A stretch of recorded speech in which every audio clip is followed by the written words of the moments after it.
I'm Tom from DIY Life Tech, and this is a look at how to clean the Fitbit Luxe fitness tracker. So the Luxe is fully waterproof. That makes it fairly easy to clean, and you want to do this routinely to make sure that your Luxe is in good shape and is going to work optimally. So cleaning it is very simple. We're going to start by taking our Luxe to a place like a sink, anywhere that you can work with it in water, because it is, again, waterproof. And we want to start with a cotton round, and ideally you want to put a little rubbing alcohol on this to clean the back of your Fitbit Luxe. Another option is to just use water, but we want to clean the contacts on the back of the tracker here. So to do that the best, you want to get some rubbing alcohol.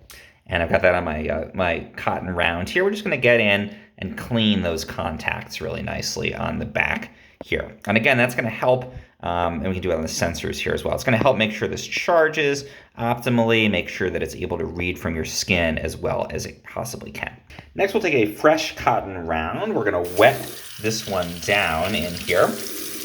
And then we're going to go ahead and put some skin-safe soap on this. And what I like is the Cetaphil.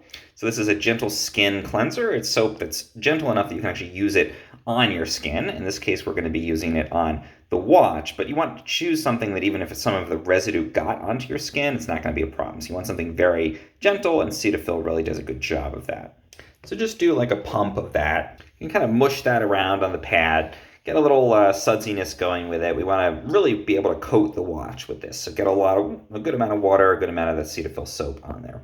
Now we'll go back to the Luxe. We're going to just take this and really get a nice scrub going on here. We want to get the front of the watch. We want to get the band all around the sensors on the back here. Really make sure that everything is getting quite sudsy and clean on the back. Now this is optional. You don't have to do it every time, but if you want to get even closer in there, just push this little lever to take the band straight off of the watch, and you can clean even more into those little contacts there. Now we got the band back on, and speaking of the band, make sure you're cleaning again with that Cetaphil all the way up the band, not just on the actual physical tracker part itself, but get all the way up the band here to make sure this is all nice and clean. You also want to flip the device over, make sure that the screen is getting cleaned on there as well. Now, final step, we'll go ahead and turn some water on, rinse this off. Oops, the band fell off and put it back on.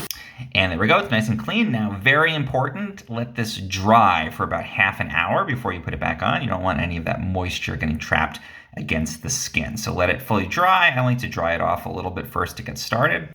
And there we go. After letting this dry, we'll have this beautiful, clean Fitbit Luxe ready to go again. Even as important, I think, as the front, the back is clean. Those sensors are going to have a good read. Again, let it dry, but once you plug it into charge, those contacts are nice and clean, so it'll charge efficiently. And this is going to look great, work well, and be a nice, clean Fitbit. So that's how we clean our Fitbit Luxe.